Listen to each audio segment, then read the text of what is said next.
Como fazer um canhão de TNT no Minecraft rápido e fácil? Primeiro, você começa colocando um ejetor aqui, bem assim.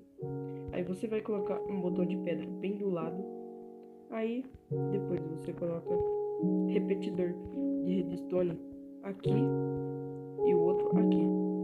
Aí você vai aumentar esse no máximo. Esse você coloca até a metade. Aí você vai colocar um bloco de terra bem aqui. Aí você vai